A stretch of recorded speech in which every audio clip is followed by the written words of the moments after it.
My daughter, Jessica, is about to tie the knot, and we were on our way to a meet and greet with both families. As we stepped into the designated room, I noticed Jessica's soon-to-be in-laws, John and Linda, already seated. Their faces wore an oddly amused smile, hinting at a conversation we seemed to have missed. As I glanced at the table, I observed settings for three on our side. It became apparent that this was their subtle way of teasing us. I thought to myself, I see. Politely, I gestured toward the empty seats. Please have a seat. To our surprise, Linda responded, Oh, it's just the two of you? We're a single-parent family. I maintained my composure and calmly replied, Yes, we are. Despite my response, Linda's smile persisted. I remember now, she continued. Maybe you should take this in a Tupperware. It must be tough being in a single-parent household. In the face of her sharp comment, I lifted the corners of my eyes and held my ground. Jessica, seeing the situation, tapped my shoulder and suggested we leave. Why go through this if it means you have to suffer, Mom? I'd rather not get married, she remarked with genuine concern. Touched by my daughter's kindness, I smiled and assured her, That's not necessary, just wait a moment. Soon, a female staff member appeared with a takeaway box, offering it to Linda. Please take this with you. John and Linda were taken aback, surprised by the unexpected turn of events. I introduced myself. My name is Emily Johnson. If being low income is tough, please take this. As a woman in her 50s, I keenly felt the midpoint of my life, residing in a slightly spacious 3-bedroom house with my daughter, Jessica. During the times when Jessica was at school, the emptiness of the living room seemed particularly lonely. I made it a routine to prepare 2 cups of tea, one for me and another for my late husband. Looking at the cup I poured for him, I found comfort, thinking he might be present with me in spirit. He had passed away from cancer about 20 years ago, just as we were about to begin treatment. On his deathbed, he implored me about our only daughter, Jessica. Please take good care of Jessica. She'll surely do great. At that time, Jessica was too young to remember her father well. To fulfill my promise to him and shield her from loneliness or harm, I dedicated myself to raising Jessica with all my might. I juggled work, household chores, and parenting, managing to send her to college as a single parent.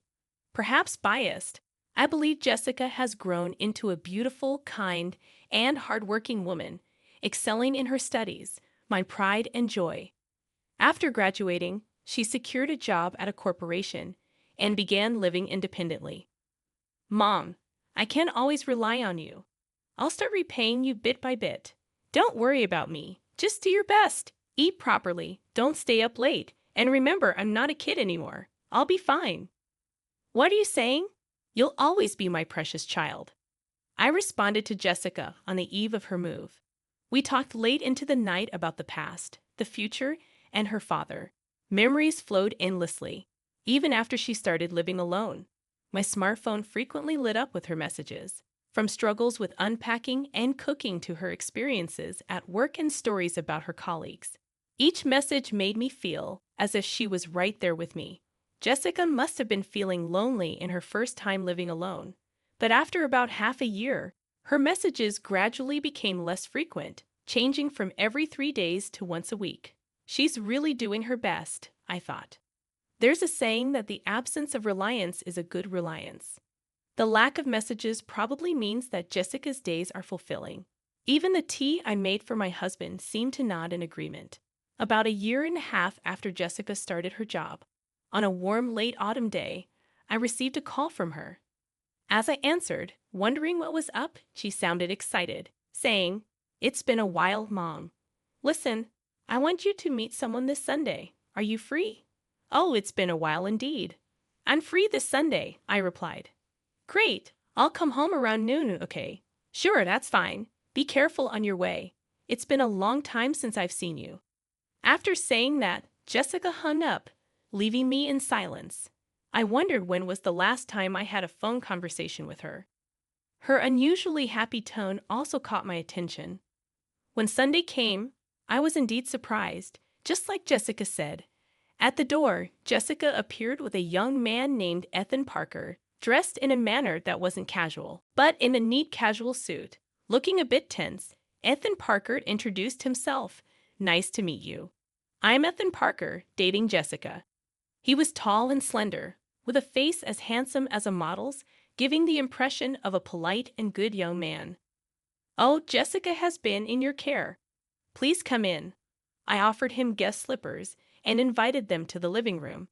As I made tea, we sat at the table, where Jessica shared her recent news and introduced him. Blushing, she finally said, "The reason I wanted you to meet him is because I want to marry Ethan."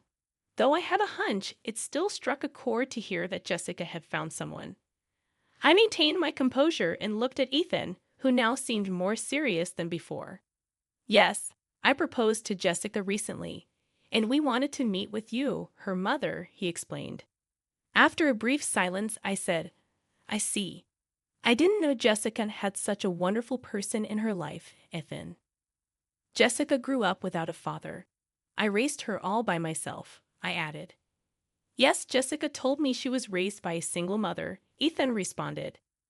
"Jessica is my treasure, my only daughter. Will you truly protect and make her happy?" "Of course. I'm confident I can make her happier than anyone else in this world." Ethan responded confidently, not intimidated by my demeanor. Had he faltered here, I might not have consented to their marriage. "I understand. Please take good care of Jessica," I said. The two exchanged relieved glances and smiled happily. Seeing them like this, I naturally found myself smiling as well. I think he would have smiled in the same way if he were here. A few months after sending off a happy Jessica and Ethan, Jessica took a long break and came home.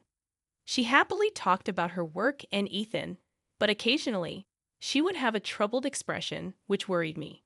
When asked, she would avoid the topic and say, "It's nothing, Mom." Jessica has a habit of shrugging her shoulders when she wants to talk about something or is lying.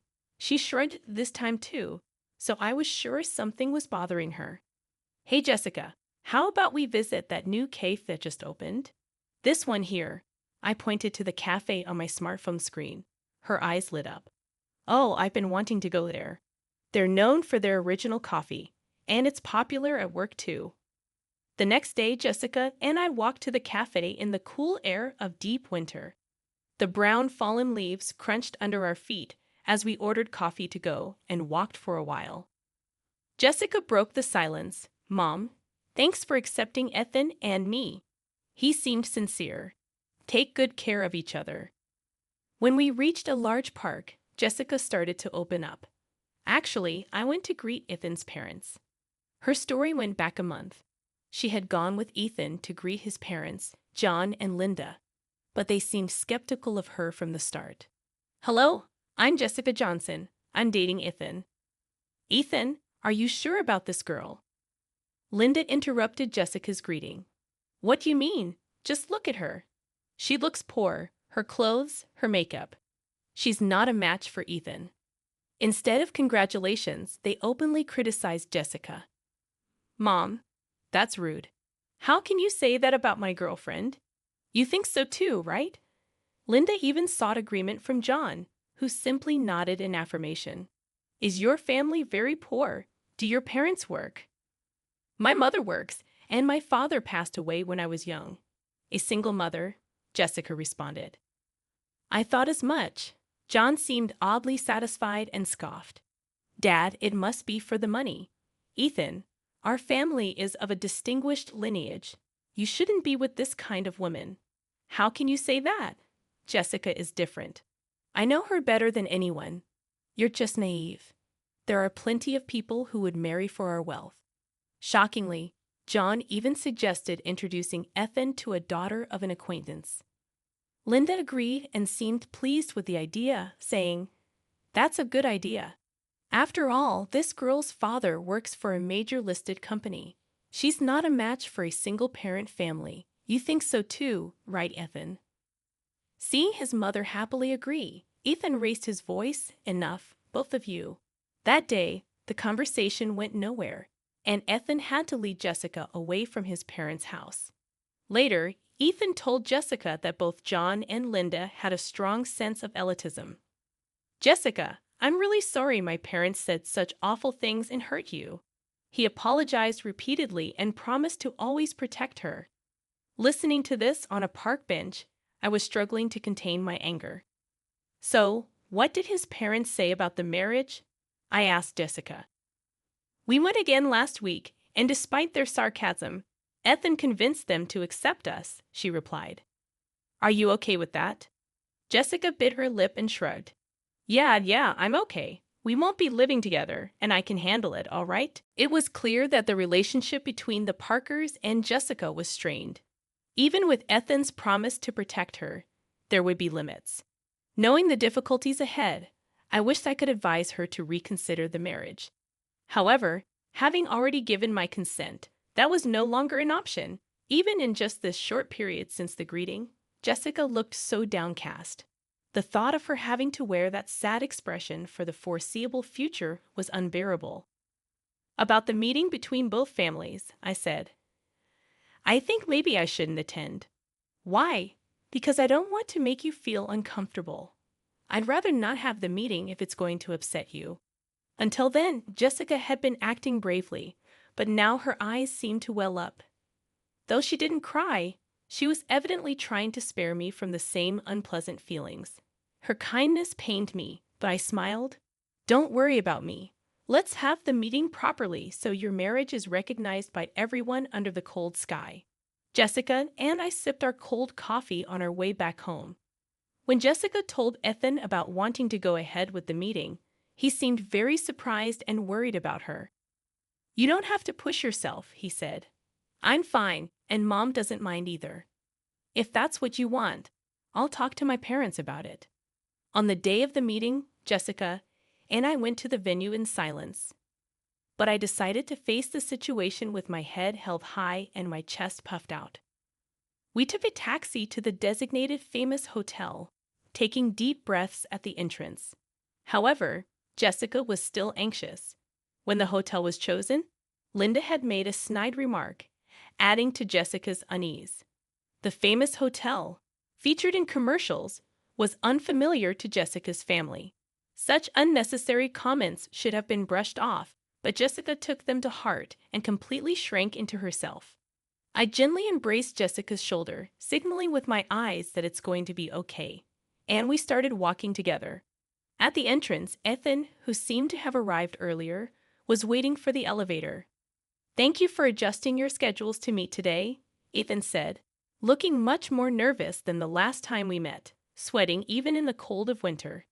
No, thank you. We appreciate your efforts today, I replied. Well, you might have heard from Jessica, but this hotel is where my father works. Ethan stuttered, clearly worried his parents might say something offensive given their attitude towards Jessica. I expected they would treat me the same. I replied with confidence, yes, I am aware. There's no need to worry. Besides, you look more handsome when you're confident. Ethan looked up sharply just as the elevator doors opened and an announcement indicated we should proceed upstairs. We stepped in and rode up to the designated floor. Entering the assigned room, John and Linda were already seated, smirking in a way that seemed both creepy and amused. Glancing at the table, I noticed that only 3 sets of dishes were prepared on our side. I immediately understood this subtle form of harassment. Oh, we've been waiting for you. Please take a seat, Linda said. Oh, just the 2 of you? We are a single-parent family, I replied, lifting the corners of my eyes, trying to stay calm. But Linda's smile turned into a sneer. Oh, right.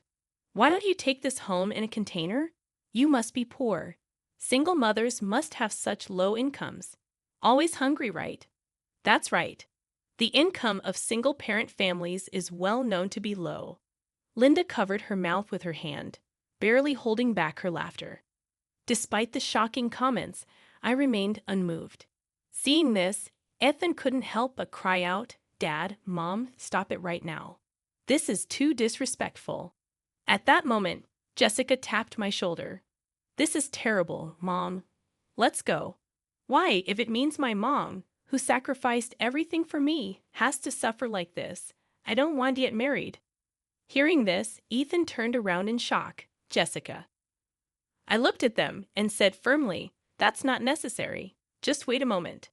Then, a female staff member approached from behind with a lunchbox-sized pack and offered it to Linda. "Please take this to go." Linda and John were taken aback, looking utterly confused. "If you're concerned about low incomes, please take this. At least Mrs. Johnson here is far from being poor." The staff member spoke clearly, placing the pack down and stepping back gracefully. Linda and John were indignant.